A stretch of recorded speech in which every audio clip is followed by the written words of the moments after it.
and waterways. And I'll request all the members of the panel to take the dais. We are very pleased to have amongst us Nayak ji, Shri Shripad Nayak, a distinguished and dedicated politician who has tirelessly served our nation with unwavering commitment.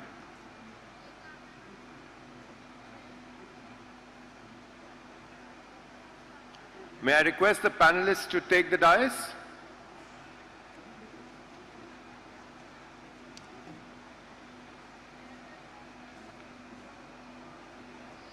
Mr. Rajiv Jalota, Dr. M. Beena,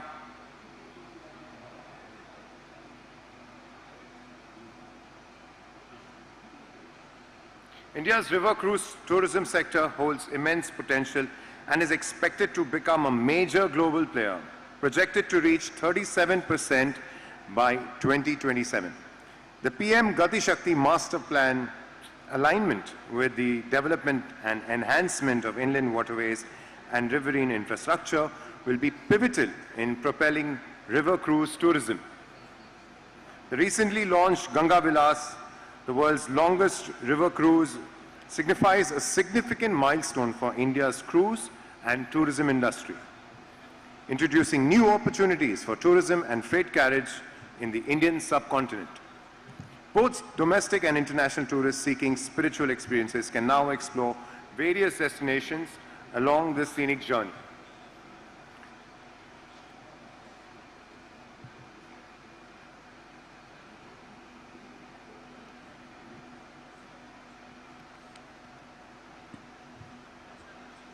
While our panelists settle down, I request a round of applause for this beautiful session that holds to go underway.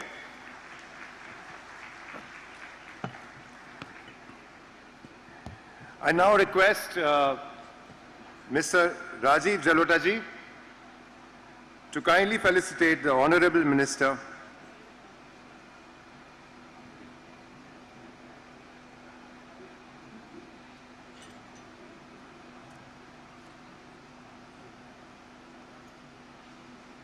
A big round of applause, please. His visionary leadership and efforts have made a significant impact on our community and the nation as a whole. We are truly fortunate to have such a principled and compassionate leader amongst us. Shri Shripad Nayak, Honorable Minister of State for Ports, Shipping and Waterways, ladies and gentlemen.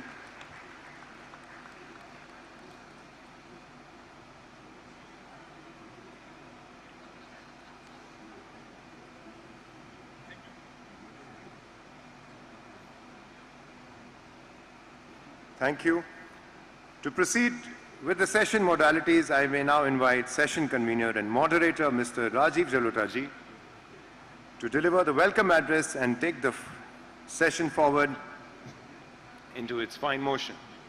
Ladies and gentlemen, a big round of applause for Mr. Rajiv Jalota ji.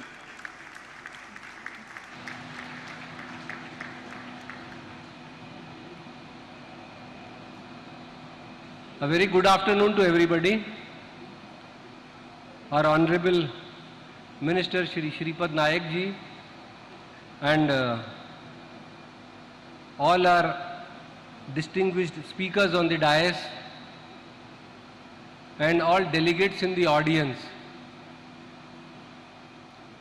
In fact, as all of us know, that India is passing through a major growth trajectory, and as part of the growth trajectory of various infrastructure sectors, ports and shipping cannot be left behind, because of growing economy has a big stomach and big consumer demand, and more than 90% of all goods that come and go out of the country take the sea route. So on behalf of Ministry of Port, Shipping and Waterways, I welcome all to this important session of cruise tourism, during the Global Maritime India Summit 2023. In fact, through this summit, we are going to focus on establishing new partnerships, ideate on a lot of ideas, especially related to technology, digitalization and green transition. And similarly, cruise tourism is also passing through a transformative phase, and the way it will go in future, we have to make ourselves future ready. Through various sessions today, the various speakers will delve on separate topics, and we will get to see how cruise tourism sector will grow in India. Because Government of India has very clearly mandated cruise tourism as one of its major flagship items, because it wants to see India as a cruise tourism hub in Asia, becoming number one over the next decade, both deep sea, coastal and river cruise tourism. There is a lot of untapped potential that is available in India. We have seen certain examples of even big cruise ships home porting in India, and many of such cruise ships doing domestic cruise runs very, very successfully, as well as while doing domestic cruise runs, they have been doing very successful international cruise runs along with it. And the demand has been quite large. So it shows that India has a big appetite for luxury, leisure and such cruise tourism that is fit for all pockets. The Indian cruise market is growing leaps and bounds. We got a big hiccup in middle because of the COVID pandemic, but the way economy has been growing since the pandemic days, our more than 1.4 billion population is a very substantial market for the cruise industry. The disposable incomes as well as the travel aspirations of the population is increasing, and therefore India will see a big growth. The size of Indian middle class actually is going to double to 61% by 2047, which is presently in 21-22 in the range of 31%. So such kind of humongous growth will actually provide opportunities for all kinds of cruises in India. The per capita GDP growth of India is going to be quite large, and while this is growing, say, over the next 2 decades, one can very easily see that there will be appetite for all kinds of pockets, from the ultra luxury segment to the general segment.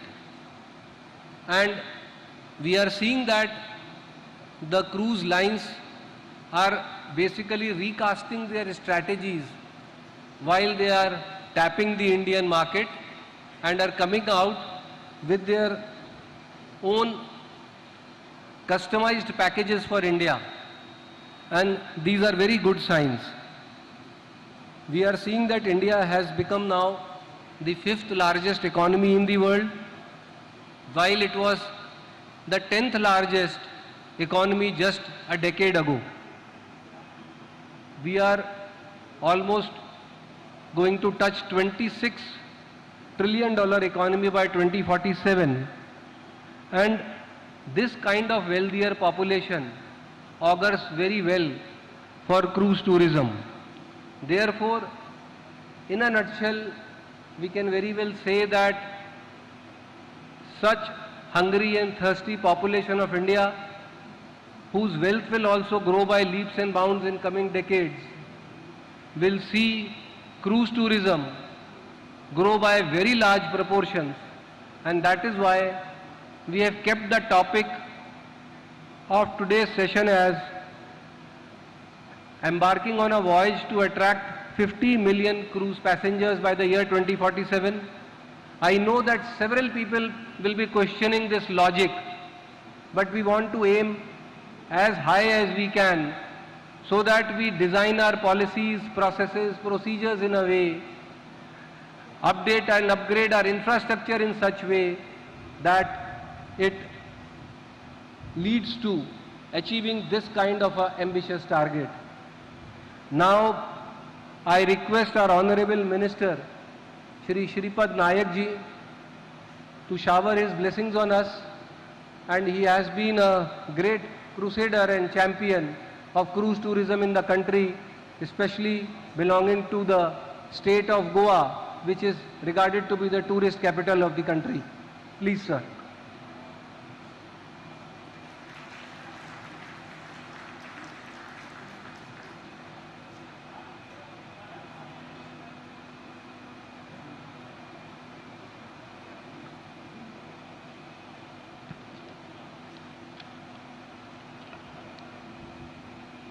Namaskar. Good afternoon to everybody. Dignitaries on the dais, this Global Maritime India Summit 2023. Mr. Raju Jalota ji, IAS Chairperson, Mumbai Port Authority. Dr. Yam Beena ji, IAS Development Commissioner, Handlooms, Government of India. Speaker, Mati Radha Katyal Narang ji, Director, NT, Ministry of Tourism, Government of India. Mr. Jasim Jaiton ji, Executive Director, Jaiton Corporation. Mr. Francisco Rafa, Director, Asia Region, Costa Cruises. Mr. Jajan Bailomji, CEO, Cordelia Cruises. Mrs. Elizabeth Dinardo, Vice President, MSC Cruise.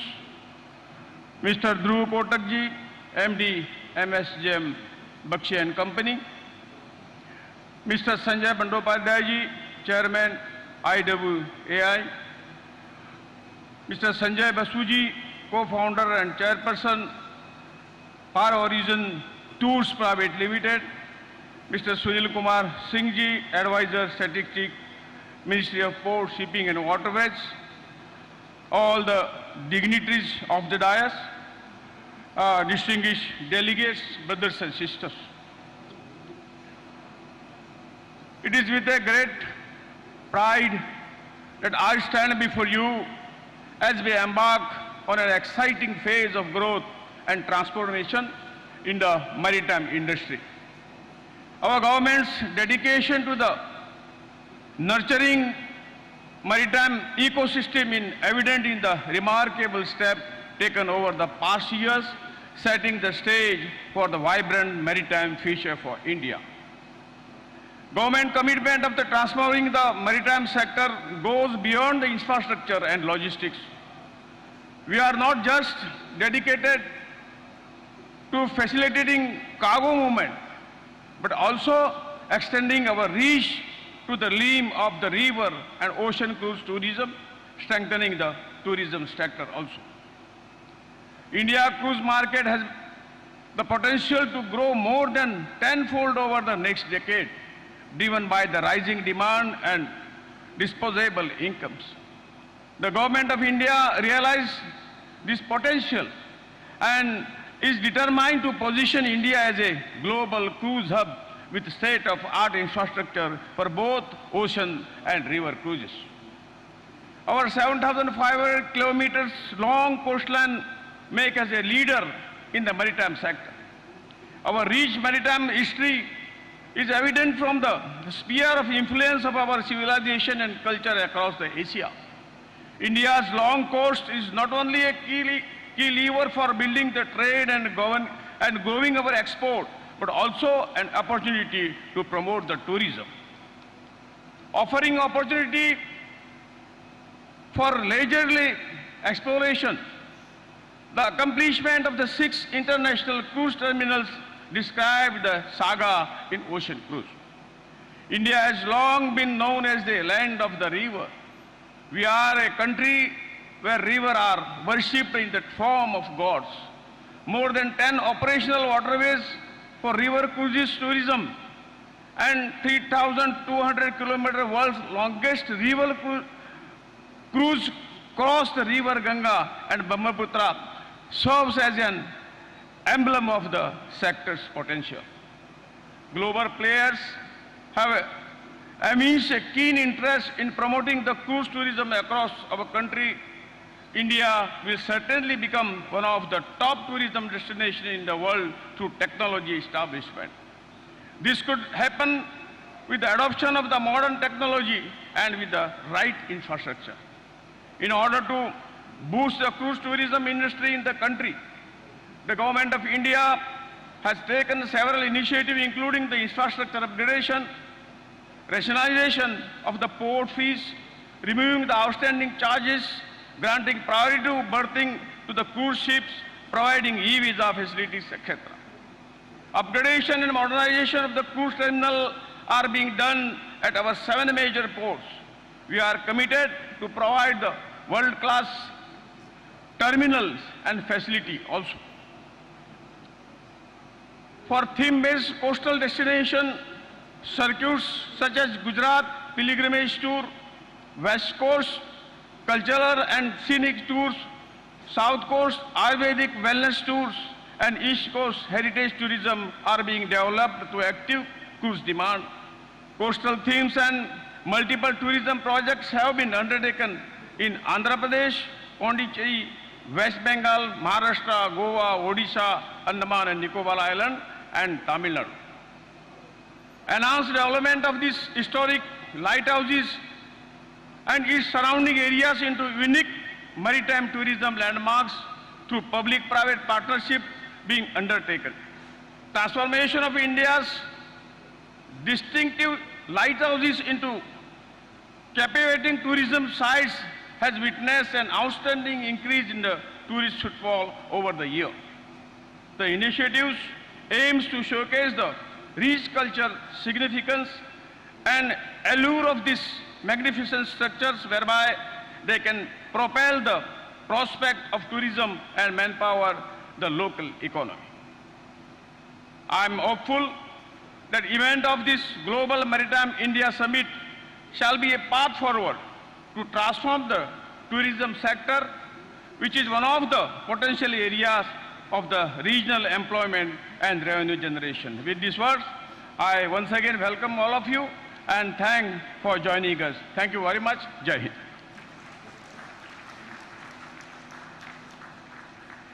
Thank you very much, sir, for your encouraging words. Now I invite Dr. M. Beena, presently Development Commissioner, Handlooms, Government of India, who had been championing the cause of cruise tourism while serving as chairperson of the Cochin Port Authority for the last 5 years, and has been a leading light on guiding us in matters related to cruise tourism, because Kerala is a hub of various domestic cruises. She will be focusing on infrastructure development and various policy issues that have been eased out over a period of time, and the efforts that Government of India has taken for encouraging and building up cruise tourism in the country. Madam Veena.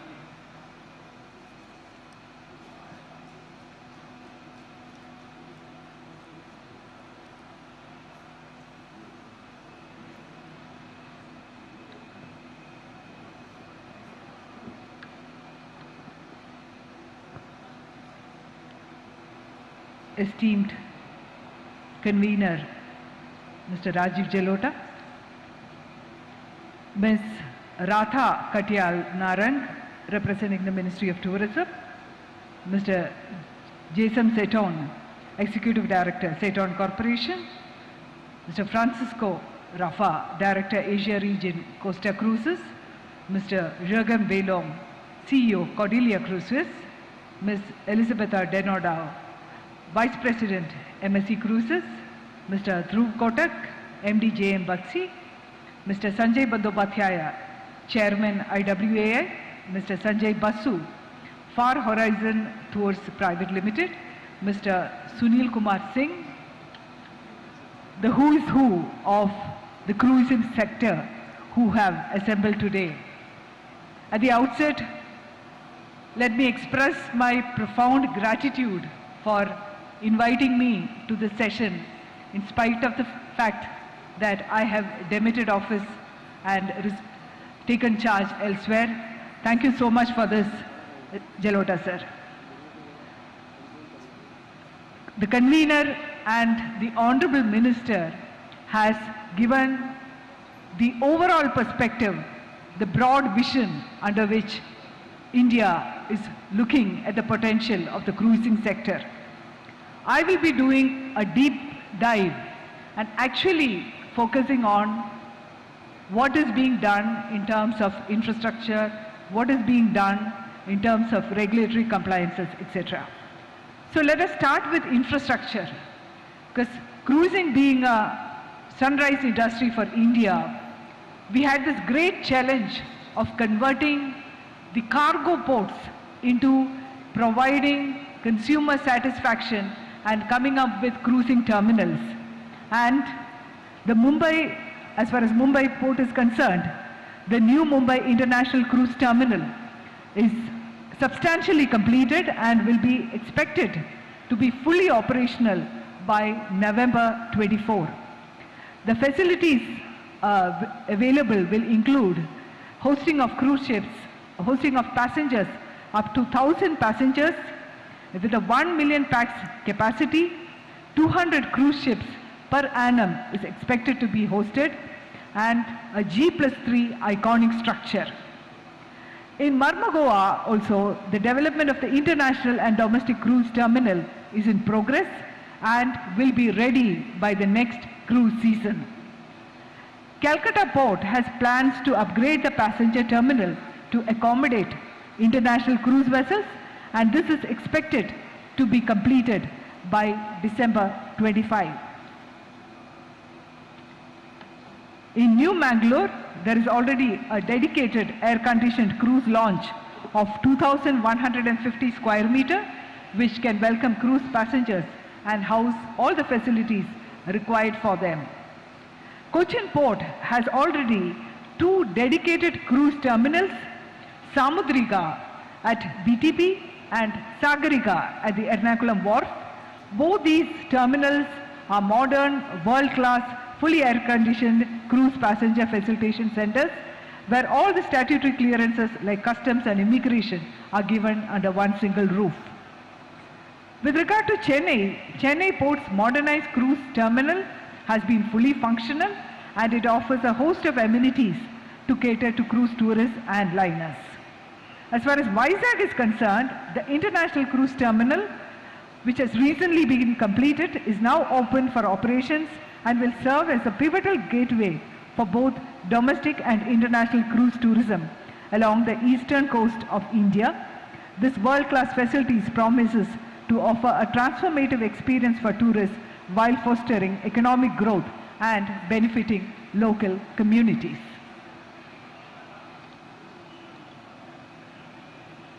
Coming to the easing of regulatory issues, which have been for long the pain point as far as the industry was concerned, considerable progress has been achieved in terms of immigration, offline on-board capturing of biometrics of cruise passengers will commence from this season on a pilot basis. E-visa facilities will be extended to all the ports. Standardization of the e-landing card to the size of credit cards will happen from this season onwards. With regard to customs, 5% IGST has been exempted on import of foreign-going vessels when it converts into coastal flag, and the oft complaint about levying of customs duty at a single rate on consumables is under active consideration of the ministry. SOPs, uniform SOPs for immigration, customs, CISF and PHO are in place already. Cruise tariff is now rationalized and it is lowest in India across the globe. Committees, 2 committees, the task force which was already there is working effectively, and in addition, a high-level advisory committee with the representation of the industry has been constituted and is now active.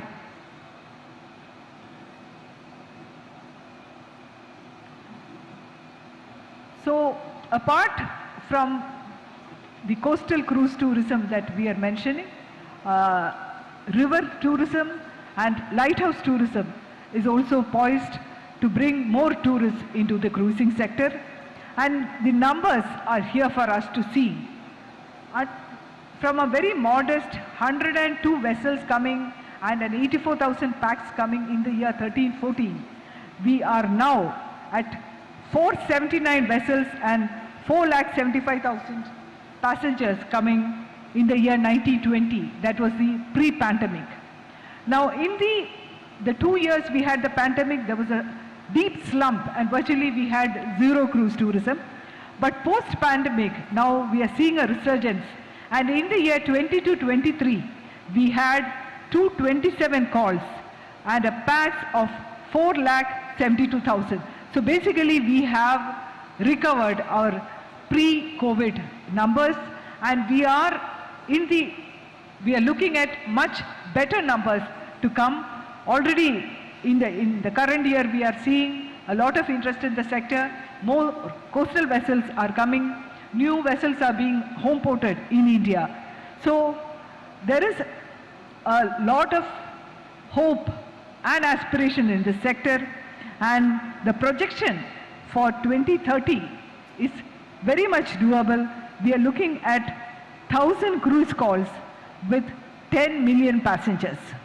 So this is the aspiration with which the ministry is working. All the stakeholders are working with this common vision, and we are also aspiring for 50 million passengers by the year 2047. That is a grand vision that we have set before us, and it will require the cooperative functioning of all the stakeholders, be it government, be it the regulatory agency, be it the industry, and be it the state tourism departments. So together these numbers will be achievable, and we should jointly strive to achieve these numbers. So with these words, I conclude my presentation. I once again thank the organizers for having given me this opportunity of interacting with you at this August session. Thank you. Thanks, Dr. Beena, for giving us an insight on what kind of developments and policy changes have taken place. Now I request Ms. Radha Katyal Narang, Director Niche Tourism, Ministry of Tourism, Government of India, to throw light on tourist circuit enablement and market development. Radha actually has played a very vital role in successfully organizing all 4 G20 Tourism Working Group meetings and tourism ministerial meetings. Her crowning achievement was the endorsement of Travel for Life in the G20 New Delhi Leaders Declaration. Ms. Narang. Thank you, sir. Respected seniors, colleagues, and my dear friends, good afternoon, all of you. Before starting with regard to cruise tourism, I would like to explain cruise tourism to one who may not be knowing sitting here. So what exactly is cruise tourism? May I have okay, slide is there. So cruise tourism is a nature-based tourism which enables a country to leverage its water bodies like sea, rivers, canals, backwaters, and to use these cruises for overnight and allowing the development of the coastal areas on various segments, various tourism segments, which I will explain later on, and across multiple budgets. So cruise tourism includes international cruises, river cruises, small island cruises, coastal cruises, even lighthouse and terminal museums also. So I just want to go to the background. Can I have a change in the slide? Second. Okay, I have that. Okay, with this background, I would like to explain you why we should look for India as a global tourism destination. India is a land of 7,500 kilometers of coastal strength with the presence of 12 major and 200 minor ports. It is a home for 110 inland waterways across 10,000 kilometers length. It's a custodian of Indian Ocean region, which is the greatest warm waters of the world, and therefore it has a potential for cruise during winter months. So, and I would like to explain here also that as per last year's standards, 2022, the global India cruise market is approximately $8 billion, and India's stand is 0.1 billion only. So we have lot to work, lot to scope of to work under this. So India being at the strategic position, and with this background, the Ministry of Tourism on the fourth G20 Tourism Working Group meeting, they came up with a national strategy for cruise tourism, which is based upon the 8 pillars. The number 1 is infrastructure and circuit enablement, which I will explain you in the later half. Market development, then ease of doing business, which Beena ma'am has already explained, various regulatory measures which have already been taken up by the task force, made especially for the cruise tourism to make the cruise operators work smoothly. Then integrated tourism around circuit terminals, which means approximately 50 to 100 kilometers from the terminal, the development of that area on various segments, for example, heritage, culture, spiritual, wellness, and adventure also, to make the destination attractive. Then even covering the last mileage also, integrating it other transportation facilities like train and other things. Fiscal support being given, creating, then on the next strategy, fiscal support, 5th pillar was the fiscal support, 6th pillar was investment facilitation and promotion, 7th pillar is skill development, on which we will work upon various training institutes to make our youth and our public to come to that level of global cruise tourism. Then making of institutional structure and governance creation. Like we are planning to make a national board for cruise tourism where all the ministries will work together for the cruise operators to have a single window clearance. So coming to the first structure, which is that is infrastructure and circuit enablement. In this, first of all, we will talk about identifying infrastructure creation and upgradation need. We need to first of all look into the cruise ports, new cruise ports for deep cruises, coastal cruises, river cruises and yachts. Then existing ports needs to be upgraded. Even the river terminals need to be upgraded and modernized. Then various tourism themes like heritage, pilgrimage, historical, then Ayurvedic and spiritual healing, adventure destinations to be developed around the coastal areas. It can also include cuisines and festival tours also. Special tours can be, cruises can be made during Ma Durga times at West Bengal. Then development of the coastal areas. So state coastal cruises, Kerala government is already working on coastal cruises there on the length of the coastal. They have made various cruises from one port to another. So in this way, the state as well as the interstate cruises vessels can be formed, and the port offerings can be made on the various themes. Then development of the ocean cruises. Here we need to work with the international players so that they're in their eternity that India ports, East and West ports should be the part of it. And targets should be made, like approximately 1,000 vessels should come to India. We should target for millions and reaching up to 50 million sea footfalls to India. Then to also make the destination standalone, completing all the aspects, like for example, all the recreations, leisures, and everything should be at one destination. And then the development of the river cruises. Ganga Vilas is the best example to explain the river cruises.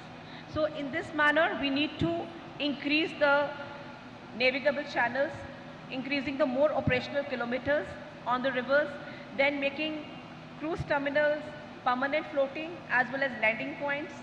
Similarly, increasing the high quality of luxury vessels so that the customers can have more overnight stays. Then comes the second pillar, that is marketing development.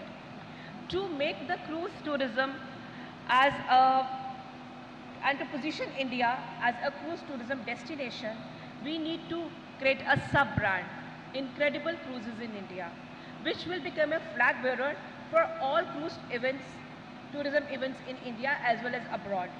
So, and in this way we need to reach out to all the national and international cruise operators to include Indian ports as terminals as a part of the route planning for and even home porting in India. Secondly, we need to globally showcase India's cruise tourism offerings at all the national, international, regional travel marts and all the events. Thirdly, because nothing goes, the scope can only be increased if there is online marketplace.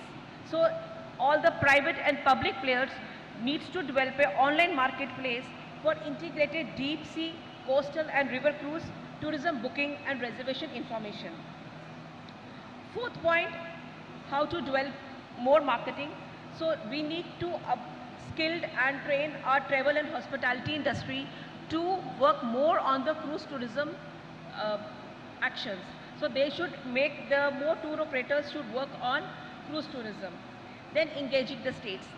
The government of India cannot work alone. All the states needs to work together in market outreach, to creating a farm trips for advertising, to include more influencers, the local people who have say in the state as well as abroad to popularize cruise tourism. And they can also develop their own state special USPs. For example, if Kerala is good in wellness, they can integrate the cruise tourism with the wellness. If Calcutta is more in spiritual, they can integrate with the spiritual. If South is more into historical and heritage, they can include more into the heritage part. Here, although this was not assigned to me, but I would like to include here, as we have already globally launched Travel for Life based upon Mission Life. So we want this cruise tourism also to be more sustainable. I would urge all the national, international organizations, all the private players who are working on the cruise tourism to make it more sustainable, to work out at least 4 agendas on how to make it sustainable. Like aviation fuel, we have biofuel, or like hydrogen or electricity we are working on. Let us come together, let us more scientifically work out to make a maritime fuel which is sustainable. Secondly, to make a strict code system in which waste management should be seen, how to the waste management of the cruises should be done. Thirdly, the strict code of conduct for the passengers. They should not throw plastics into the sea. They should carry a specific code of conduct while they are traveling in the cruises. Fourthly, overcrowding of the destinations should be stopped. So India as a destination should be chosen up because we have major ports, 200 even minor ports. So in this manner, we would like to reach forward and to make the tourism sector in India with the aim to achieve 50 billion passengers and making it more sustainable. Thank you so much, sir. Thank you, Ms. Radha, for guiding us on 8 pillars of development of cruise tourism, as well as throwing light on sustainable cruise tourism. Now I request Mr. Jesam Zaito, who is our port development and cruise destination expert with nearly 25 years of experience working with UAE Emirates of Ras Al Khaimah and Sharjah, and he has been a regular speaker at various sea trade and cruise tourism conferences across the globe. He will be throwing light on cruise-friendly policies, and when India is at the verge of doing away with some of the hassles, there is still a lot of work to be done. Mr. Jaisam, please.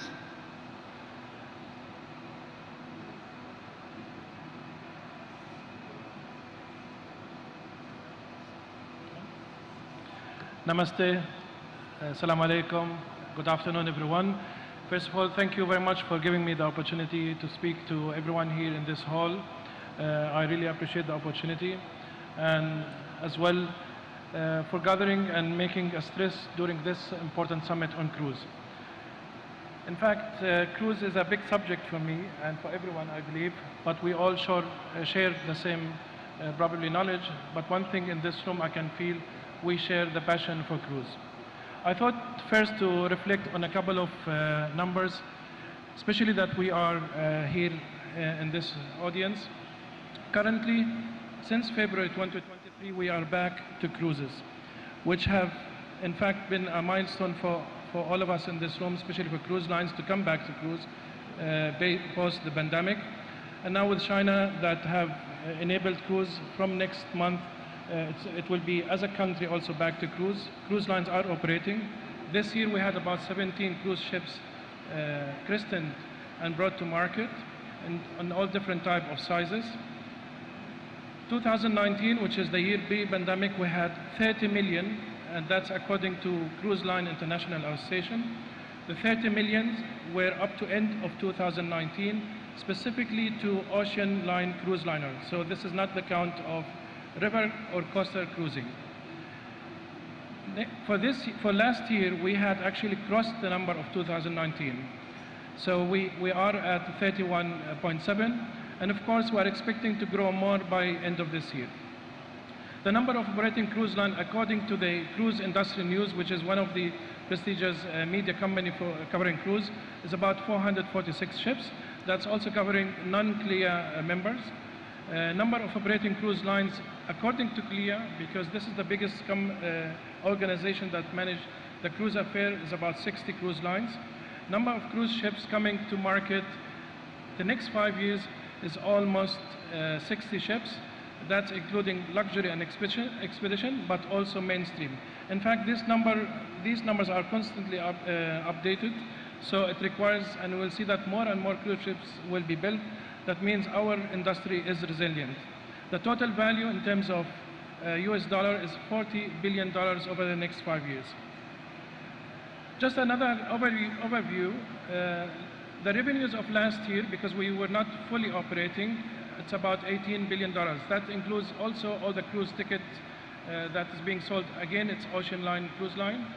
Estimated sales revenue for this year, because we are back to 100% capacity as well, $52 billion, or $52.3 billion. In terms of jobs, the job industry that is being created thanks to cruise is over 1 million. In terms of the nationalities of crew, and this is something we want always to stress, especially in India, being one of the top 3 source market or source crew nationality, whether Philippines, India, Indonesia, Malaysia, and China. Then we've got, of course, the cruise industry that is trying to reduce and be sustainable aware and sustainable environment friendly by cutting the emissions by 40% by 2030. These are just some of the numbers in terms of ships leading to 2030 by almost 500. And then also in terms of availability of berth, we have seen in several slides how many berths and how many ports are available. This is always important to address the capacity of ports, but in the same time the number of accessible ports for cruise of different sectors. In terms of market capacity, we have 37 million in terms of how many passengers could cruise at a time, with all in the future 500 cruise ships by 2030. Now, this is a slide that I thought to bring it to the audience, especially here in India. Perhaps it comes to you to a surprise, but so far, about 40% of the destination or top destination is actually the Caribbean. And this is all connecting to the source market where the passengers coming from when they head to the Caribbean. Also, in terms of the Mediterranean, it's second after Caribbean. Then we come to North and Western Europe. Asia Pacific, which exclude the Indian Ocean part, is with 7%, and Alaska with 6%. That means India and Indian Ocean is set to grow for the future, and we have to see how we can be part of that. But in order to come and be part of the top destination of the world, definitely we have to understand what we need to do best in terms of cruise-friendly policies. Just a quick review on what is the cruise passenger before the passengers arrive to the ship. This is a common slide which you will find a lot in many cruise lines when they educate about the experience before the passengers comes on board. Whether you are in your hotel or home, there are specific experiences that you go through which impact also different policies, whether it comes from immigration, custom, security, or public health. All of these experiences are until you reach the cruise line. So the cruise line perhaps is the most secured experience that we can grant from the cruise industry to the passengers. But until the passengers come on board, these are those, I would not say obstacles or challenges, but these are the areas where we have to assist our own procedures that we have in place. It's a little bit congested, probably slide, but I will go quick about it. And of course, these slides are available with the organizer. When we come to immigration, which is a key role to really enhance and to move forward with our immigration, this is not only concerning India. It's something really generic around the world. When we want to go for cruise, the first thing we have to do is to assess our immigration policies. How does the passenger arrive? Whether the passenger sourced domestically or sourced internationally, immigration get involved.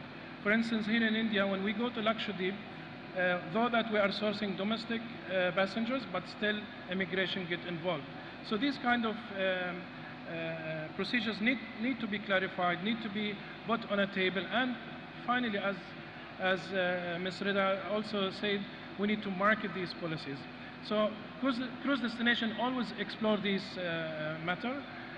Visa, one of the main challenge, and it's going to stay. I don't think that a visa is an issue that is going to be solved.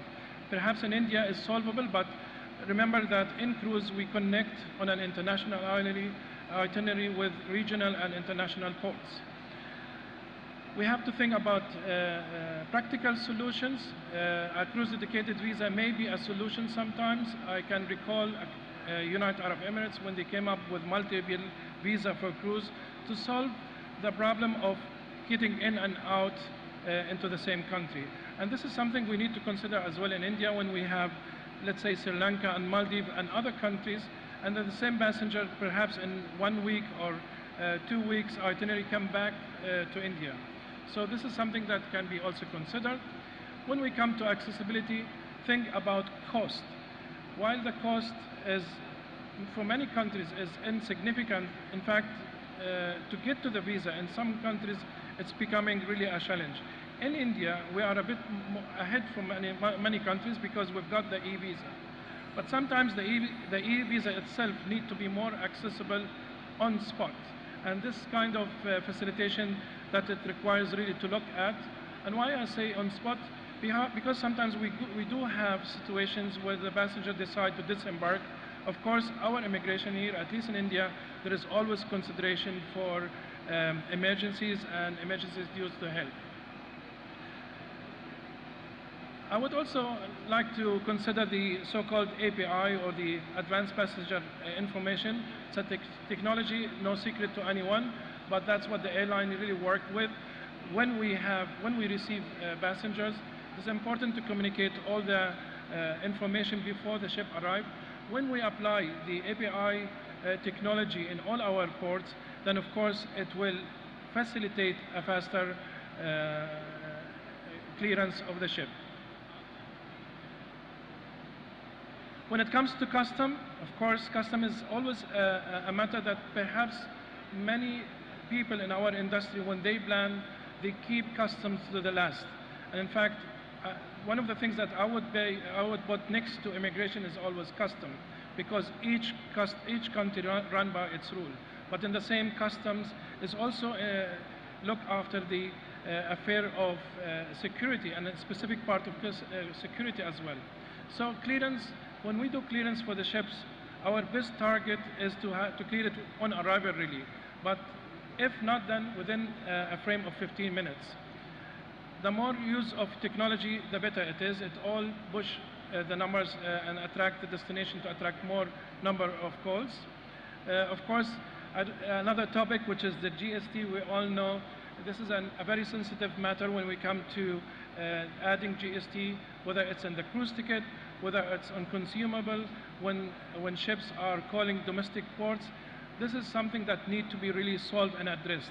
If we want really to reach to 50 million passengers, whether it's from ocean cruise or river cruise or coastal cruise, this area, it cannot be delayed until be solved by itself. Definitely not. And of course, GST has becoming more part of it with the declaration of waiving the 5% on the value of the ship. This is one step forward, but we need more to attract cruise ships to operate not only domestically, but also to include more Indian ports on the one line. So imagine if a ship comes from Sri Lanka and heading to Oman or to the Emirates, it needs preferably to come to, after Colombo, to come to Trivandrum, to Cochin, to Mangalore, Goa, Mumbai, and so on.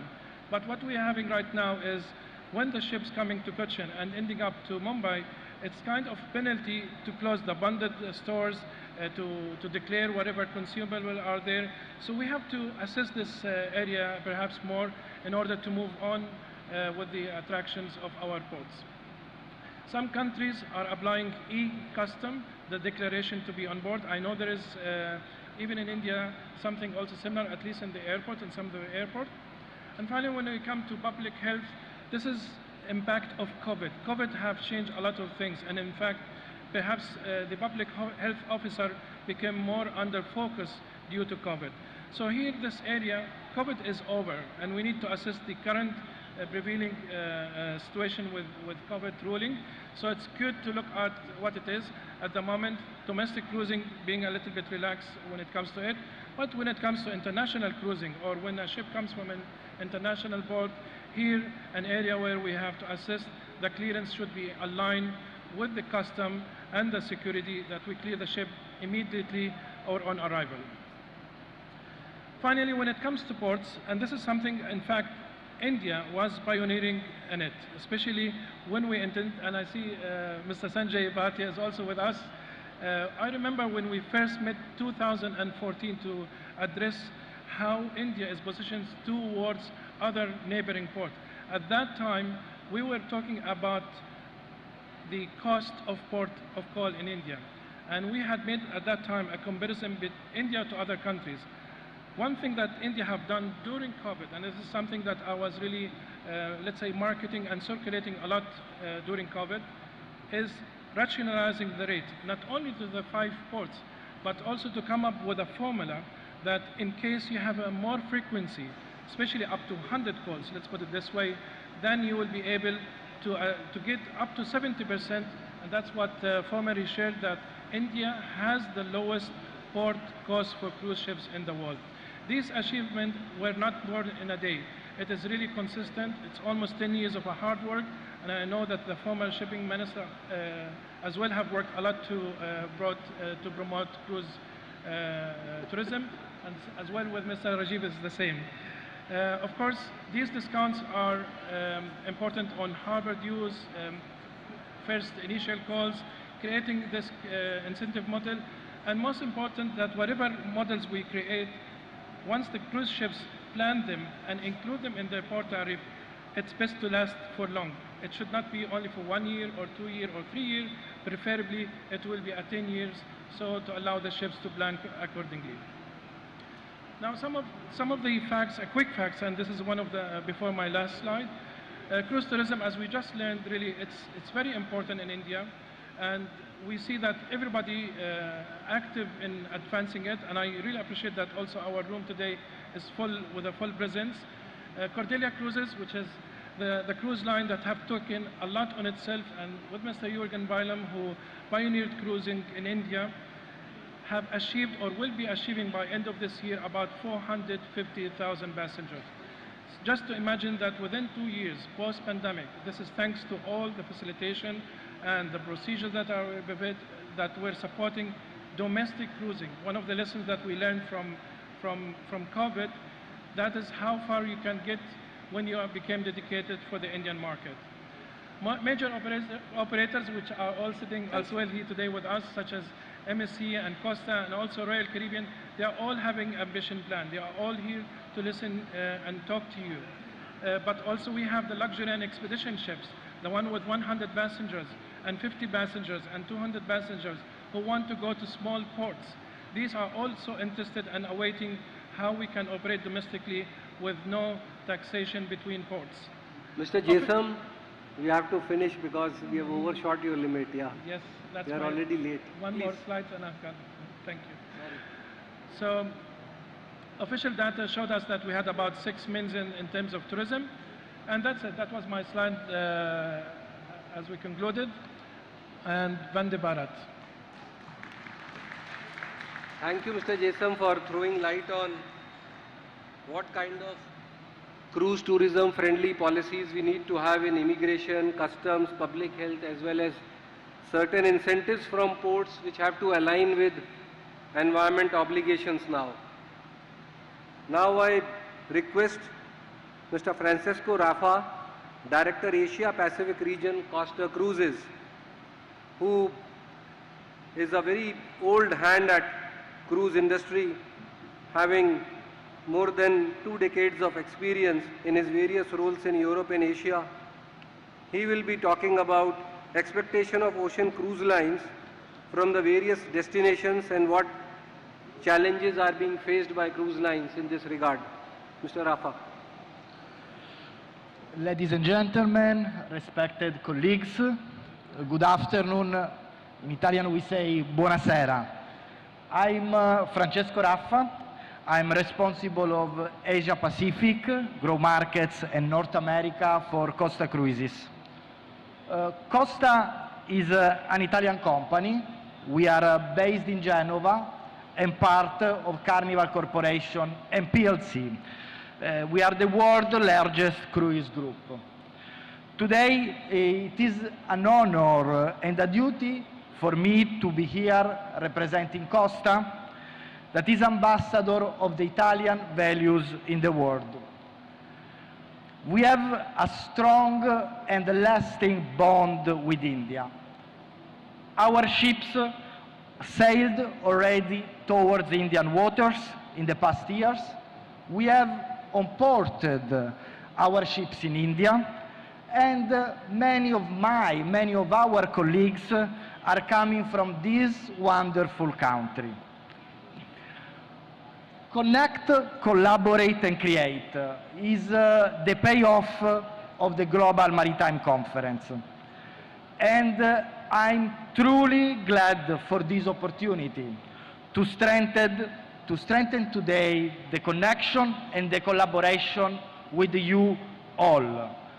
Especially this year that marks also for us the 75 years anniversary. We well know Indian waterways are a treasure waiting to be explored by tourists. It's a country full of scenic and beautiful destinations. In this direction, we were happy to design a new cruise program exclusively dedicated to India by Costa Cruises. We are looking forward to start this year our operations in November until January 2024 with Costa Serena, which will be the largest cruise ship to operate domestic itineraries in India. We are strongly committed to offering to our Indian guests a unique holiday experience on board our vessels.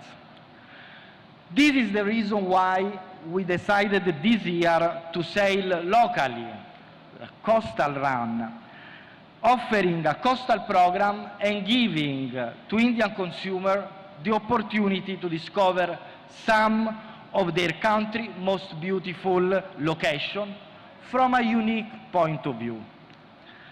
Our itineraries this year are lasting between 2 and 5 days, with porting in Mumbai, with calls in Cochin, Goa, and for the first time ever in our corporation, to Lakshadweep. The program that we designed in collaboration with our General Sales Agent, Nalini Gupta, also aligns with the Co-op Nadesh, an initiative that was launched as an appeal by the Honorable Prime Minister for Indians to prefer domestic tourism.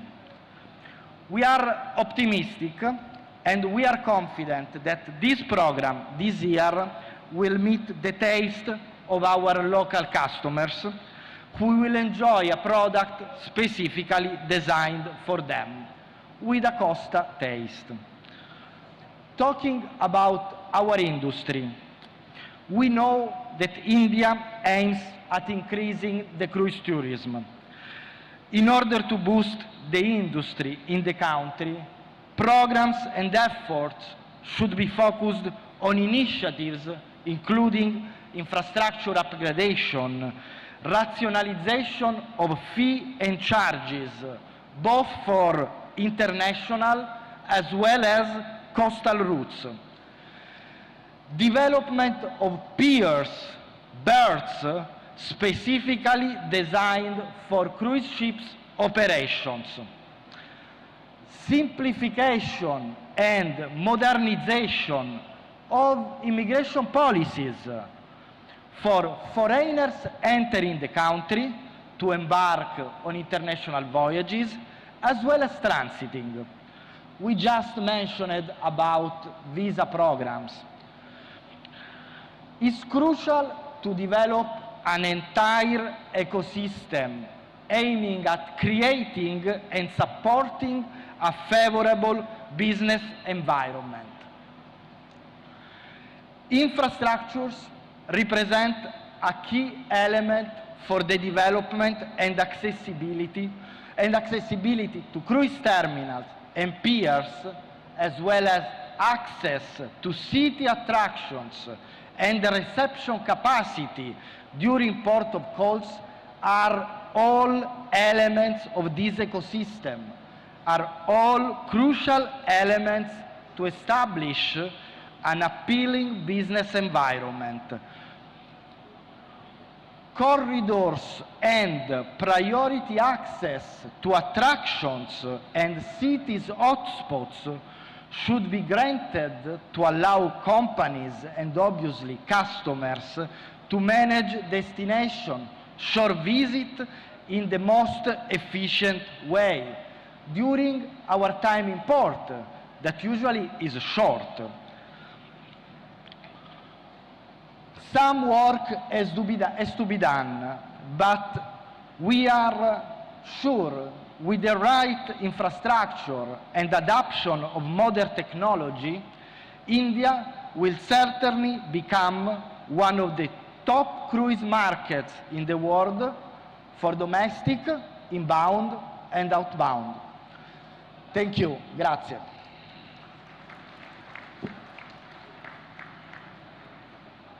Great confidence in the Indian market and your expectations of having simplification of procedures and development of good infrastructure of cruise, Indian government will never let you down, and we have hopes that you will be home porting a few more Costa ships in India in coming years.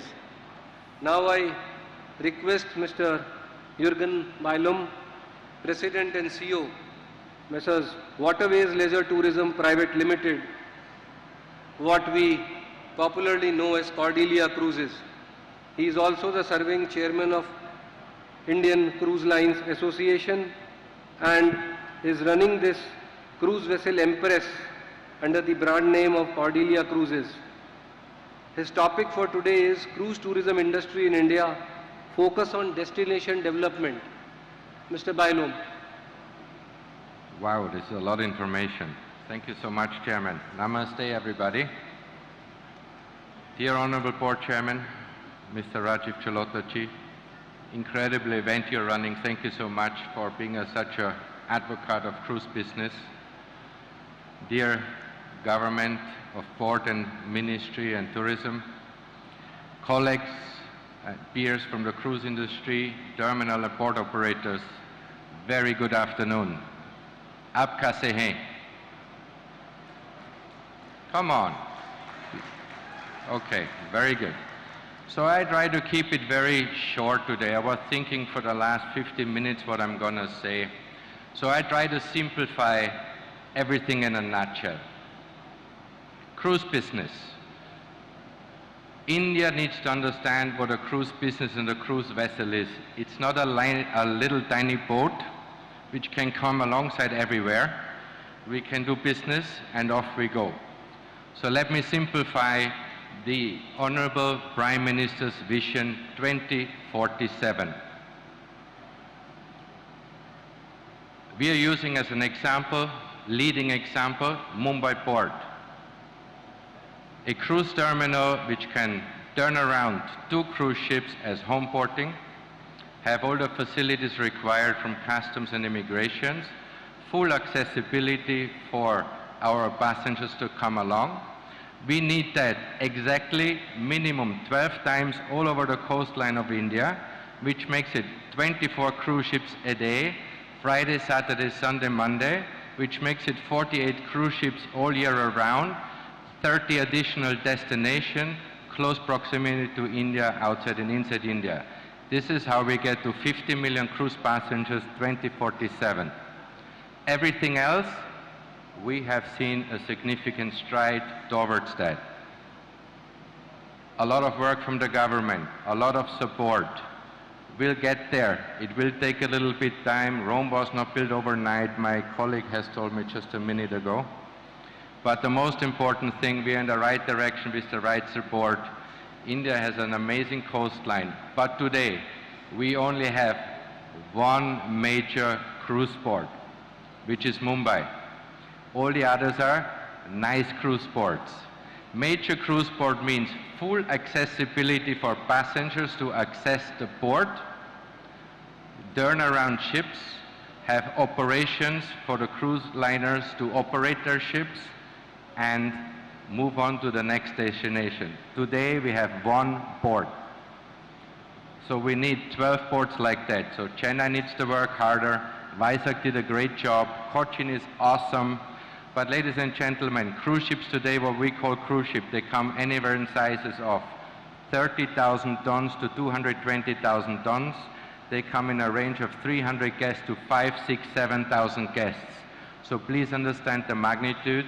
We need to prepare our destination for volume of guests so we can create by 2047 2 million direct and indirect jobs in India with Indians. Thank you very much. Thank you, Mr. Jurgen, for your inspiring words about India's cruise market. And you have very well stated that our cruise infrastructure has to gear up for the future ships, which are going to be bigger and bigger in size.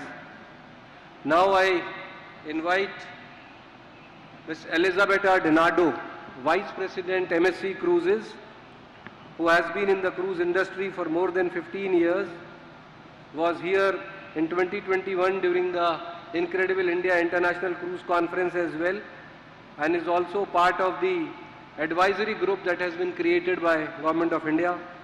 She will be covering on development and operation of jetties and dedicated cruise terminals by cruise lines.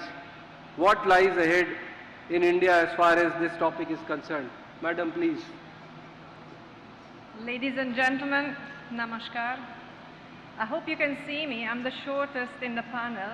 Mr. Jalota insisted that I speak here behind the podium, so I hope you can see me. I'm here. So my name is Elisabetta, and I'm nothing more than one of the 100,000 employees of MSC Group, the #1 shipping operator in the world. We're a family-owned company, and we're proud to be this. We are headquartered in a small country called Switzerland in the heart of Europe, but our DNA is very, very much Italian. I am Italian myself, like Francesco Raffa, my colleague from Costa. And you may not know that Italy has a coastline that is as long as Indian coastline, more than 7,500 kilometers of coastline. We are a much smaller peninsula. We have a much smaller population, but both our countries in common have 1 million opportunities of coastline destinations and, of course, port development, opportunities for ocean-going cruising and tourism brought by cruise ships. The other big difference between our countries is that your population is a lot bigger, so India has one opportunity more than Italy. You guys represent an incredible opportunity in terms of source market for cruising. I'm here today to speak about port development in the cruise sector, and specifically, when is that a private operator, like a cruise line, for example, decides to enter in public-private partnerships with governments, with local authorities, something that you may have heard a lot about these days. Many governmental representatives have spoken about PPPs, the public-private partnerships. MSC Cruises, specifically, already manages about 20 cruise terminals in the world in 4 different continents, more to come. We have a lot of projects going on. We deal, of course, with local stakeholders, port authorities, governments, ministries, regions, but also Board of Tourism and Ministry of Finance. It's very important for us that all stakeholders are around and aligned on the same goal when we close PPPs, public-private partnerships, because the big economic impact of cruise tourism is outside the port gate. It's on the territory. It's for the people outside the port. As MSC Cruises, I'm proud to say we also created our own private island. You guys have some good islands to be developed. Think about it. What we did in Bahamas, in Ocean Cay, that's the name of our private destination, is decontaminate an industrial site that was used of a good quality sand, planted coral, planted plants, and created a paradise in the Caribbean. We have a concession of more than 90 years. I will not be there when the last passengers was set step on the island. But the important thing is that you consider your developments going together with sustainability. What we set up on the island is a marine conservation center that, together with several universities, is ensuring the planting and the propagating of supercoral. If you don't know, supercoral is the coral that's resisting to heat and the temperature associated to climate change. So just for you to know that things can be done together. In any case, let me go back to the cruise terminals, because this is the topic of the day. When is that a private operator decides to invest in a cruise port? When is that the destination becomes strategic for a cruise line like us? We're a global operator, like Costa and many others. A destination becomes strategic for different reasons. Sometimes it's because the destination has potential as a home port.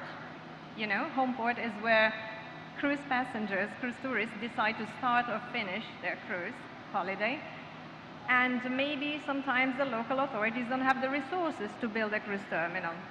Or in another case, the destination becomes strategic when the cruise traffic in general from all operators is going to grow a lot in the future. Or, for example, when a cruise line needs to secure the berth availability and certain services at a certain quality and price. So these are many reasons why a destination becomes strategic for a cruise line to start investing in a PPP. We talk about concessions of 30, 50 years or even more, so long-term investments. At that point, each destination, authorities and private operators together need to define what is the right facility for that destination.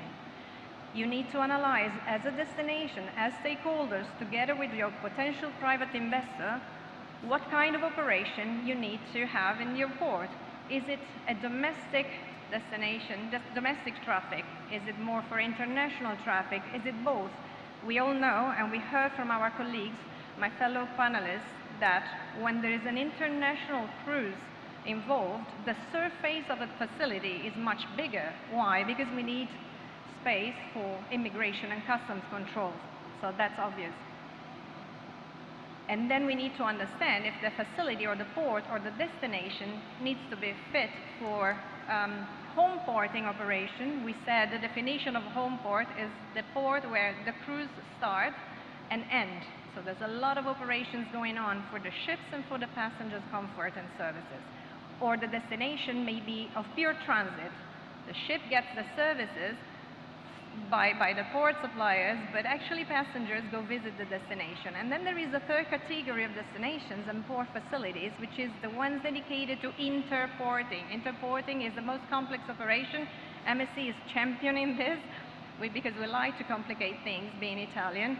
So what we do is a partial turnaround. Some guests embark to start their cruise, but some other guests embarked in another port and they transit in that destination. So there's a lot of operations also for the kind authorities who are very kind with us and patient, cooperating with us. Mr. Gialotta knows something about it.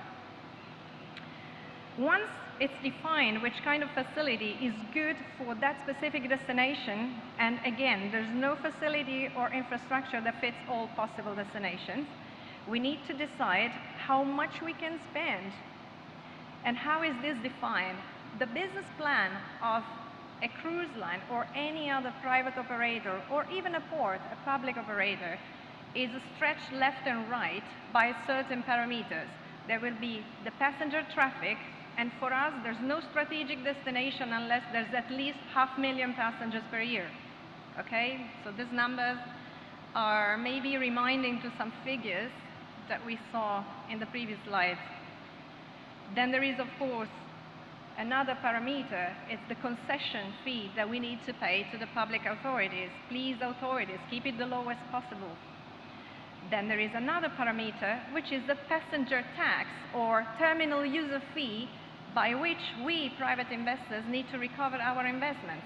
In order for the destination to remain competitive, the lower the operating cost for the users, the more competitive the destination. So we all need to focus on making sure that the port tariffs and the terminal tariffs remain the same, as Mr. Jazam Zaitan correctly said. And finally, there is the operating cost, salaries, insurance, maintenance, security, etc., etc. Once we define how much we can spend, we need to decide what kind of facility we want to build. Sometimes we can make a fancy, high-tech, big terminal, but then, of course, this means that we will have a very expensive cost per square meter, construction cost. Sometimes we just decide to do a lean, simple, air-conditioned, comfortable, and flexible in spaces facility, because the more we spend, the more we will have to charge in a port, the less competitive the destination will become.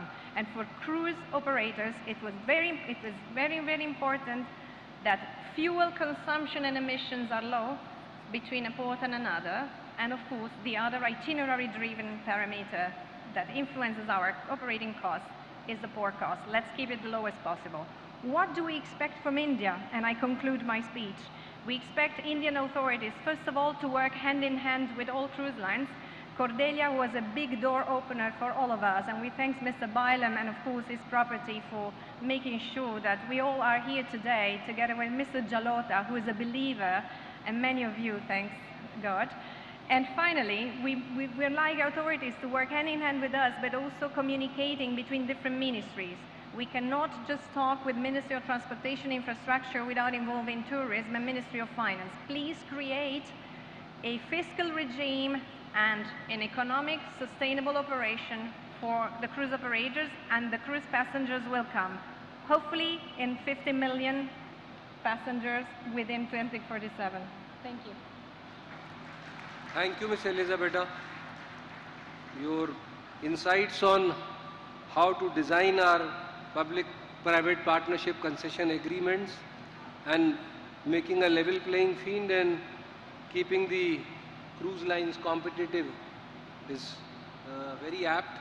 Now I invite Mr. Dhruv Kotak, who is the Chairman Ports and Shipping FICCI Committee on Transport, Infrastructure and Managing Director of J.M. Bakshi Group, whose company is actually developing the Mumbai International Cruise Terminal on a 30-year concession.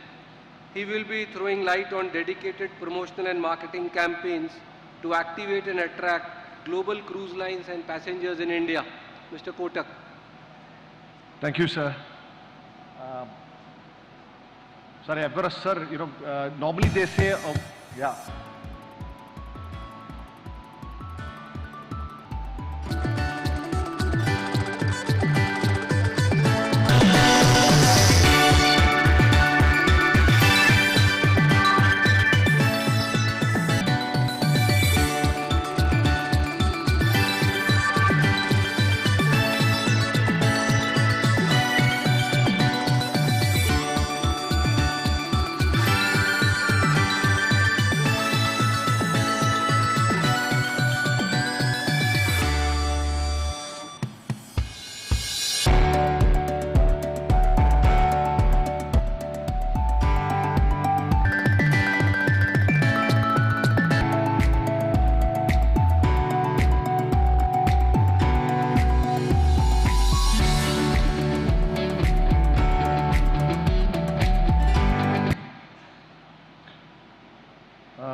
I think, sir, there's an old adage which says, sir, a picture speaks more than 1,000 words.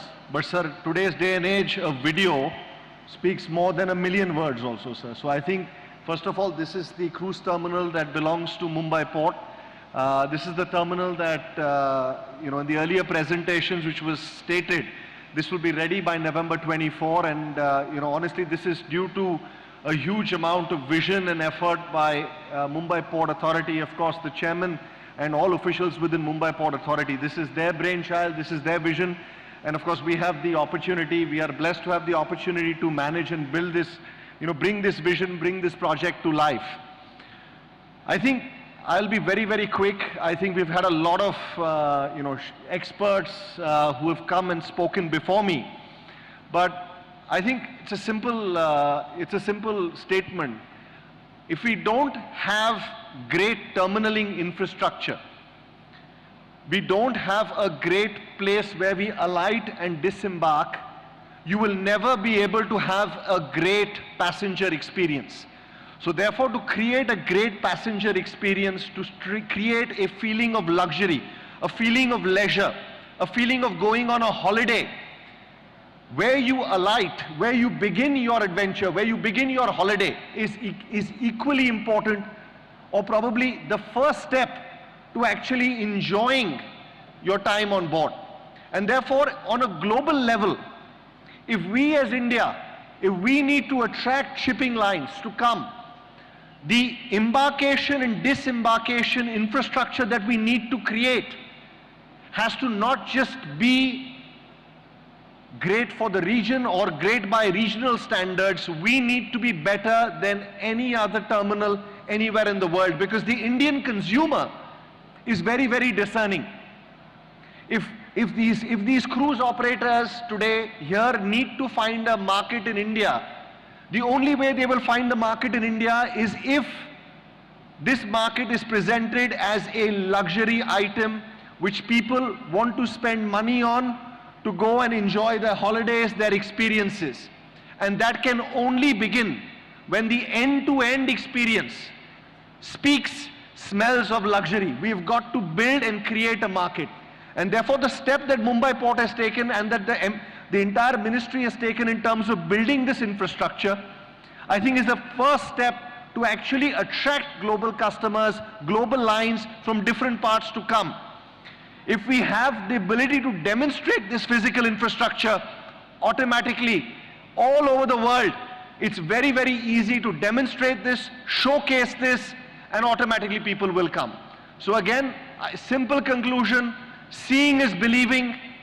Building world-class infrastructure, world-class terminals, world-class amenities is the biggest platform to showcase to the world that the Indian consumer is ready. Please come. This is an area of immense, I would say, growth. The luxury sales, the holiday sales, the experience sales. This will happen in India on the basis of that. So once again, to all my friends in the international community, please come. India is really gearing up into a standard which you probably haven't seen in Western parts of the world as well. So welcome to India.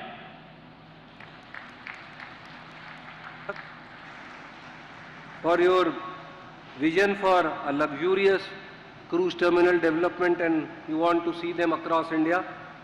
Now I invite Mr. Sanjay Bandyopadhyay, Chairman of Inland Waterways Authority of India, who has been with the Ministry of Port, Shipping and Waterways for quite some time and has developed several policies, including the policy on cruise encouragement. He will be delving on infrastructure development to link river cruise tourism with sea-bound locations. Mr. Bandyopadhyay.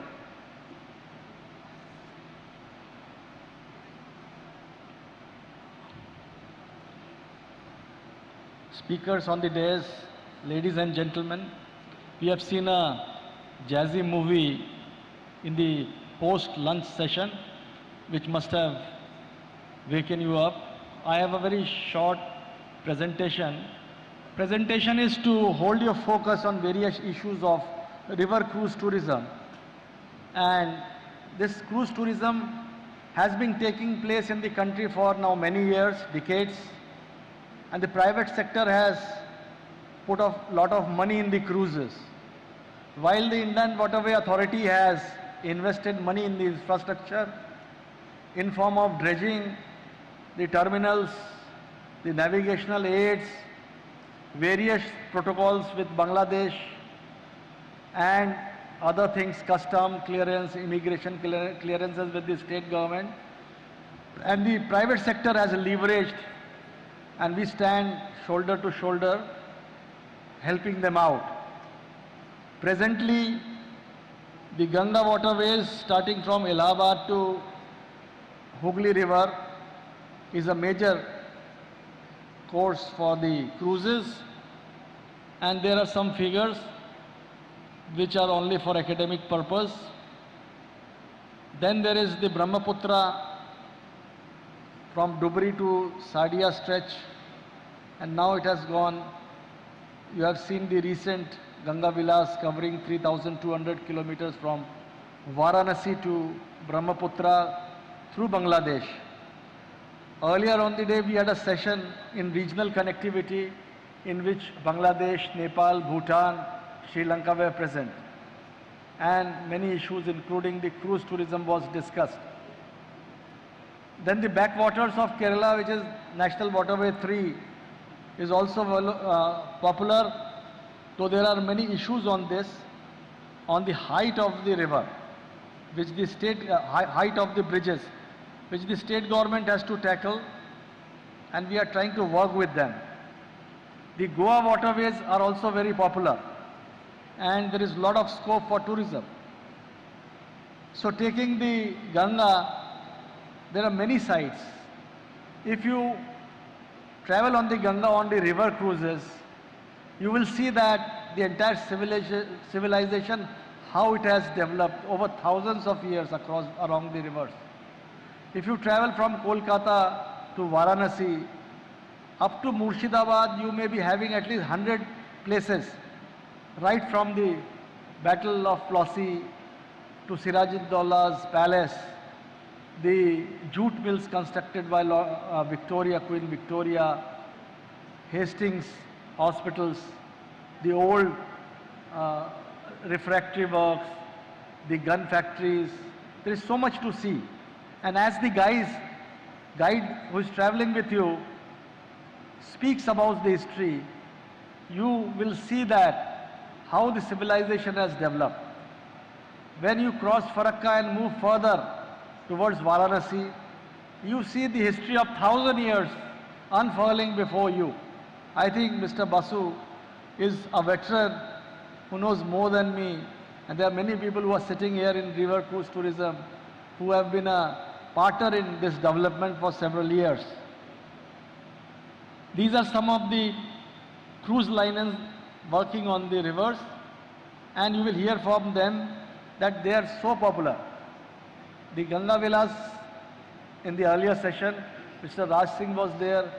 It was booked for 2 years, and there is no dearth of tourists coming and taking places in this. These are some of the popular cruise liners which are on the rivers. They may not be as large as the sea vessels because our rivers are meandering and the draft on the river is low. But I can tell you, they are as fulfilling as the sea cruises. This is on the Brahmaputra river. Again, so much of history, national parks, resources, all along the Brahmaputra. These are the cruise liners, some of the cruise liners operating on the Brahmaputra river. Then the Kerala waterways, everybody is aware of this. The Western countries used to simply book their tickets and fly to Kerala. Some of them liked it so much that they started owning houses there through their relatives or friends. Again, we are trying to develop the West Coast Canal, expanding it, providing terminals. Sundarban are the areas which are very popular, and through this now cruises are going to Bangladesh. Earlier all cruises were moving from Calcutta to Bangladesh and then to the Brahmaputra. Now we have the first cruise registered in Bangladesh which is coming to Calcutta. These are some of the cruises which are operating. Ganga Vilas story you must all have heard. Honorable Prime Minister flagged it, and it traveled 3,200 kilometers, which we found from the record is the longest recorded cruise voyage. And it's now operating every year from Varanasi to Dibrugarh, 27 river systems through 2 countries. And we had coordination with several ministries, including tourism, INB, and other ministries.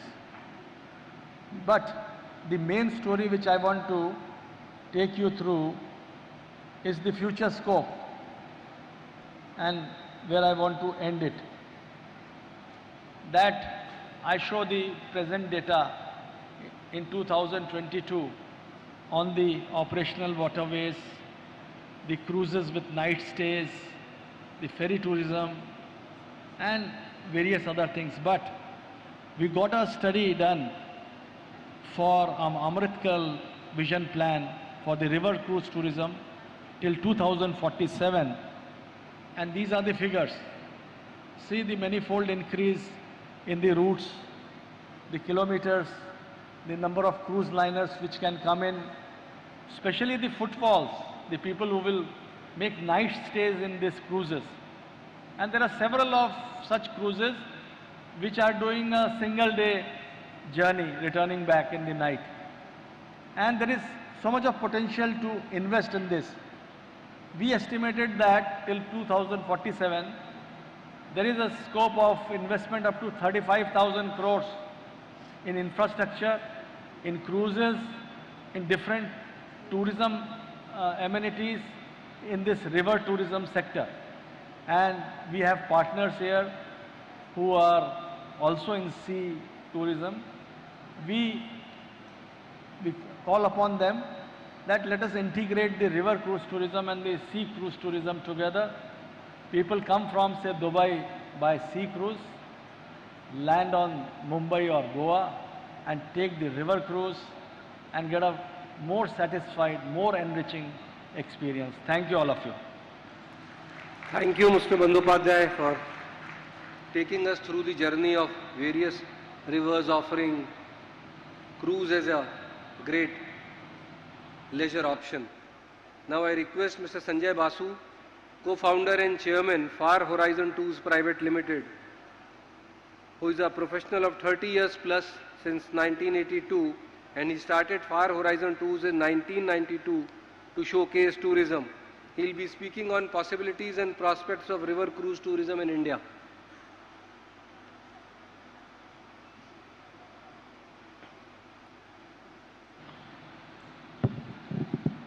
Thank you very much, Mr. Jalota, Ms. Meena, Mr. Bandyopadhyay, the dignitaries on the dais and off the dais.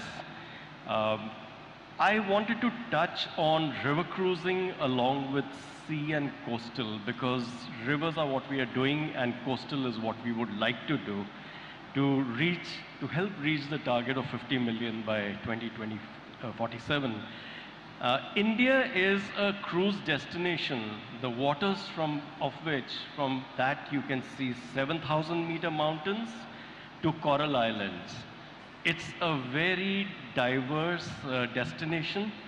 It actually has what is there everywhere in the world in waters that are connected to each other, right out here as the greatest warm waters on earth, and possibly should be the center of cruising from September, October, right till April going forward. And in that, the focus needs to be of creating not infrastructure which is of one style, but infrastructure which fits all sizes. In this, it can be from yachting, be it luxury yachts to sports yachts, as nautical tourism, small ships, big ships, medium-sized ships, marinas, quays, piers, jetties, and ports for infrastructure, creating an ecosystem which spans what Mediterranean has to offer in summers, or the Caribbean, or Australia, New Zealand, or the rivers of Europe, the rivers of Asia, the rivers of Africa, the rivers of Latin America, all together. India, starting off from the coastal, 7,800 kilometers, but then a destination that is so varied. And what you see is not just Mumbai, Goa, Cochin, Chennai, Visakhapatnam, but a lot more. That was Gujarat, now coming to Maharashtra. These are destinations, each one of them a little gem for small ships, shallower drafts, coastal cruising, estuary cruising, connected with rivers. Again, some lovely small destinations along the coast of the country. I will flip through this fast, as it's just to give a sense of what India has to offer. Various sea forts, because India was also an old naval power. Goa, of course, people are more familiar with, but then there are destinations in Goa, including rivers, which are connected to the sea for a river and a coastal combination cruise.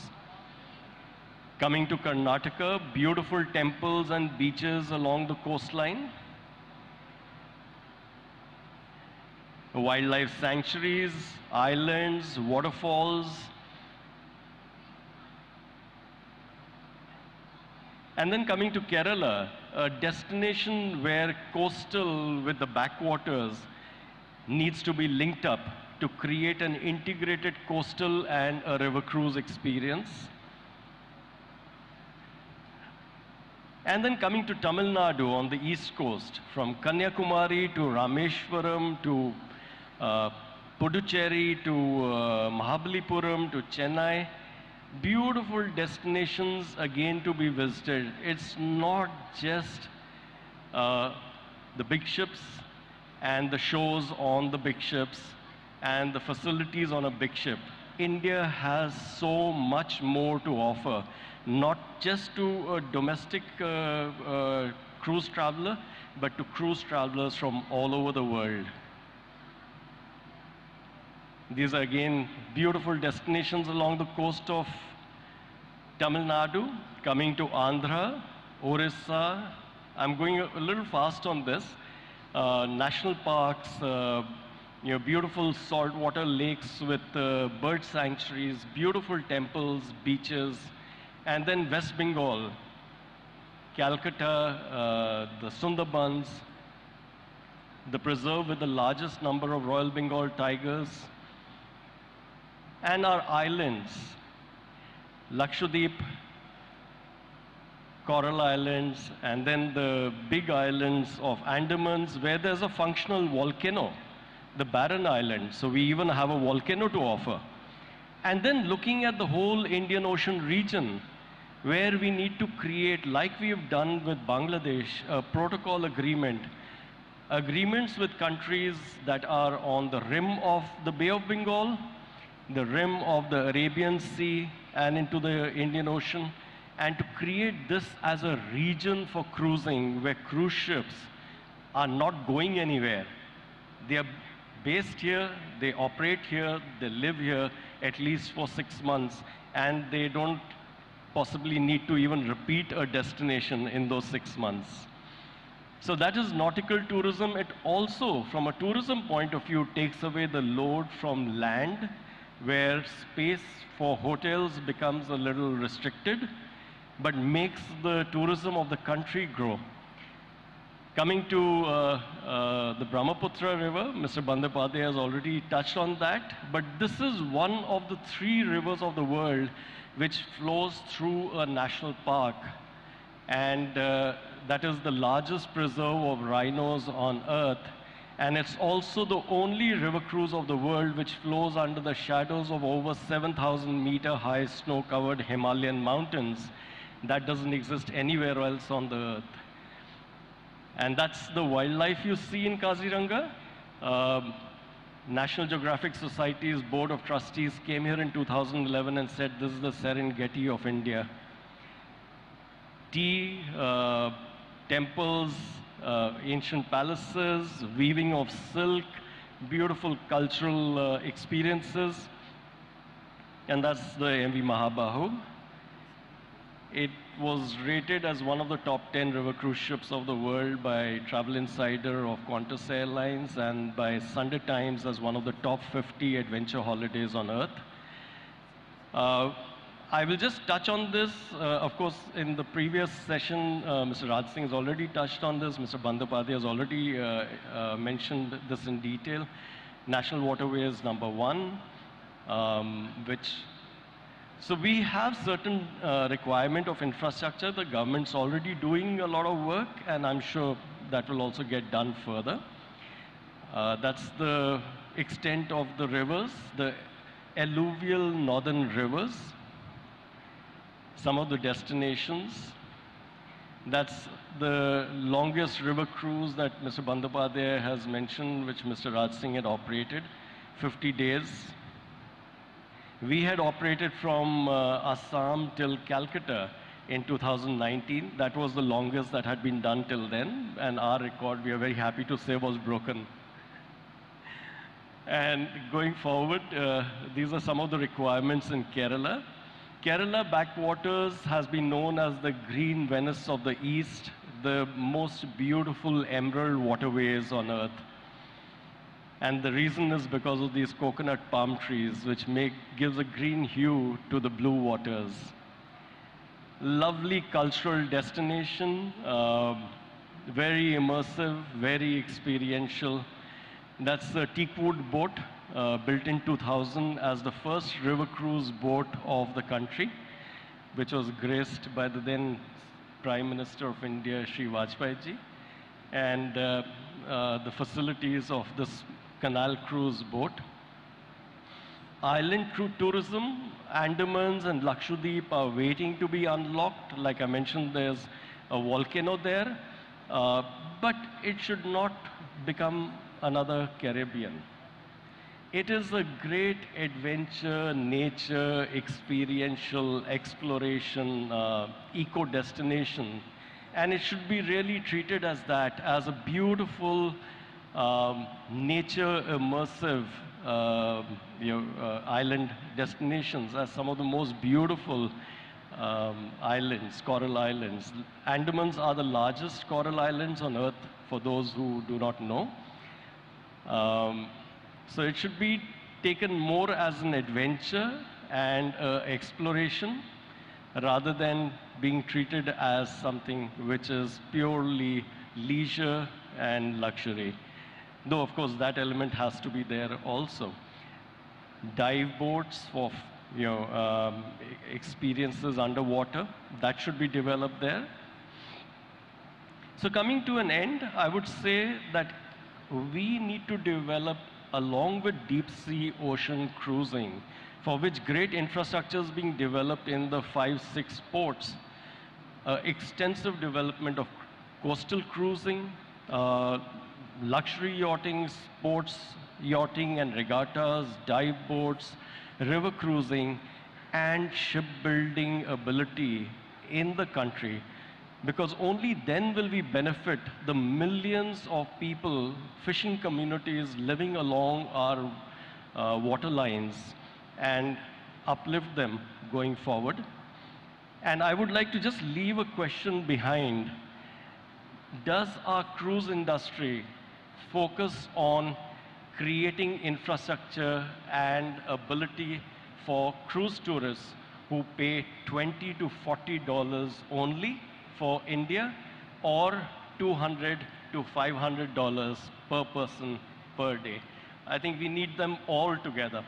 I'll just leave that question behind, and thank you very much for the opportunity. Thank you, Mr. Basu, for taking us through whole of India and posing certain questions for us to look at developing these destinations. Now I request Mr. Sunil Kumar Singh, Advisor Statistics, Ministry of Port, Shipping and Waterways, to throw light on potential of lighthouses for cruise tourism.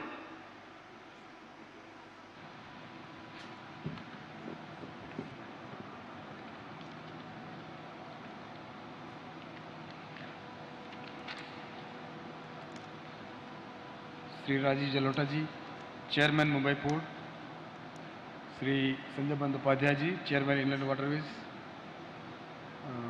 Dr. M. Beena, Development Commissioner Handlooms, other speakers sitting on the dais, ladies and gentlemen, a very good evening to all of you. Today I will be speaking about lighthouse tourism. Lighthouses, which have served as vital navigational aids, hold immense historical importance for India, as they have been indispensable guardians of our maritime heritage and coastal landscape. As we all know, throughout centuries, these lighthouses have guided ships and sailors safely along India's extensive coastline, contributing significantly to the nation's trade, cultural exchanges, and economic prosperity. But too often their significance and their beauty have been overlooked. I want to take this opportunity to brief you about the Lighthouse Heritage Tourism Initiative of the Ministry of Port, Shipping and Waterways. Our Prime Minister, Sri Narendra Modi, had envisioned this great idea, and in his 75th episode of Man Ki Baat, he had spoken about it. In recent years, lighthouses have gained increased attention as potential tourist attractions. Many lighthouses, whether due to their historical significance, their architectural splendor, or scenic beauty, have become icons that draw visitors from near and far. The main objective of the lighthouse tourism is to enhance and develop the existing lighthouses and its premises into a unique tourist destinations, create awareness and educate public about the significance of the lighthouses, its history and technology, and above all, create employment opportunities to enhance the socio-economic structure of the local villages and communities. The goal of the ministry is to position India as a global hub for lighthouse tourism, attracting visitors from every corner of the world who seek to explore our maritime heritage and witness the beauty of our coastal landscape. The enhanced tourism facilities are being developed at 75 identified locations. These facilities include museums, musical fountains, theaters, parks, and etc. These centers offer immersive experiences allowing visitors to delve into the captivating history, technology, and significance of the lighthouses through interactive museums, enlightening sound and light shows, panoramic viewpoints, and beautifully landscaped surroundings. These centers create a harmonious blend of education and entertainment. As we develop these tourism facilities today, we look towards the future with a vision of further enriching the lighthouse tourism landscape in India. We are initially developing tourism facilities at 75 identified lighthouses. Out of this, tourism facilities have already been developed at 23 lighthouses. Maritime and technical museums have been established to showcase the equipments which were used during the ancient times as well as in recent times for lighthouse operations. Lifts are installed to facilitate the visitors to enjoy the panoramic view around the lighthouses. Similarly, musical fountains, light and sound shows, selfie points, etc. have been developed for creating an enchanting ambience about the lighthouse, around the lighthouses. India has as many as 203 lighthouses dotting its vast coastline of 7,500 kilometers. Interestingly, each lighthouse is distinct in itself. Steeped in rich maritime heritage, each lighthouse has a story to tell and has tremendous tourism potential just waiting to be tapped. We are opening up the lighthouses across the country for participation from the business community to develop them into tourism spots in different ways like cultural places, places for entertainment and luxury. As of now, there are approximately 65 identified PPP projects in various stages of development and planning. And I urge the industry and the people present over here to explore the opportunity to participate in this development process. We would be providing you all the necessary support. By combining private sector investment and expertise with responsible development and heritage preservation, these projects can enhance the economic, cultural, and historical value of lighthouses for both local communities and tourists while ensuring their long-term sustainability.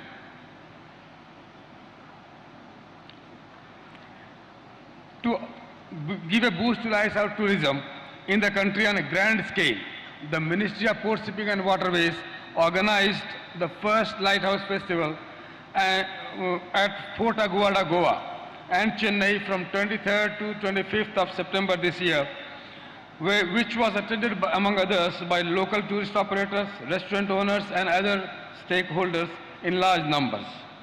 It has also now been decided to hold such festivals every year in all the coastal states, which will facilitate in establishing this unique tourism vertical in the country. Thank you all.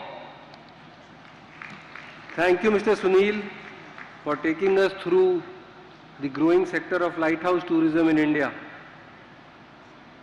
Now, we'll play a small video prepared by Mr. Jurgen, and then we may have one or two questions from the audience because we have already overshot our limit. The video, please.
Now I invite Dr. Beena to deliver vote of thanks for the session. Beena ma'am, please.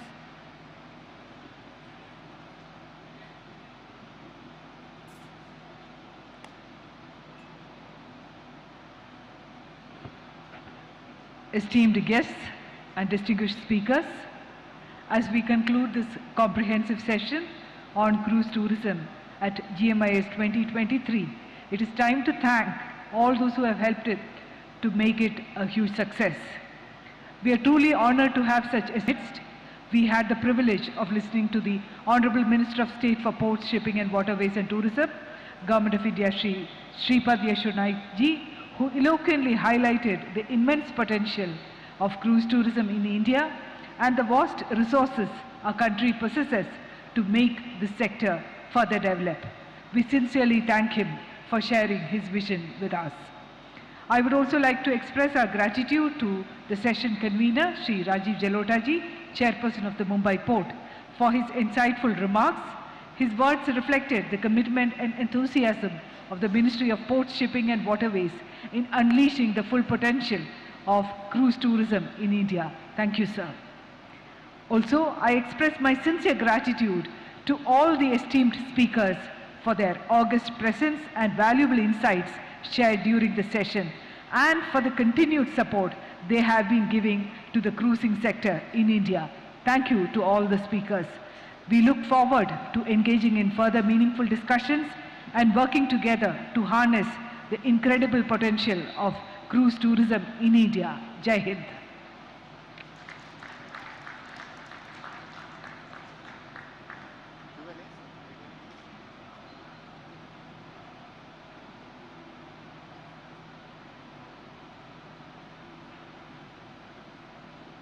I think we are already late, so we can skip the Q&A because we are having a closed door round table with the Honorable Minister along with the invitees for that round table.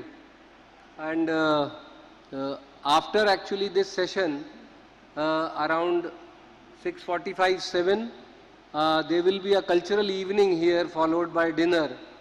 So I would request the invitees to enjoy the cultural evening and dinner as well.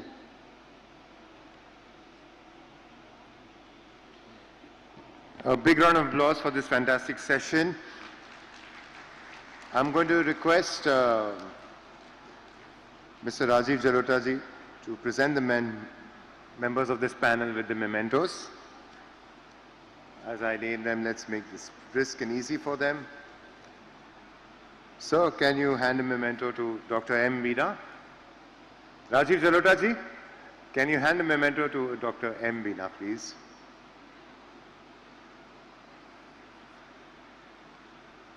Radha Katyal Narang, Director, Niche Tourism.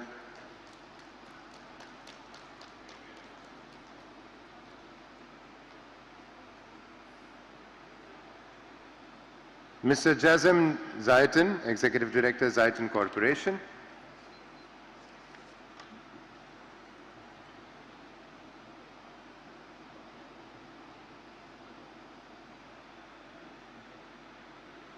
Mr. Dhruv Kotak, MD.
I'd request the members of the panel to step forward for a nice group photo op for us.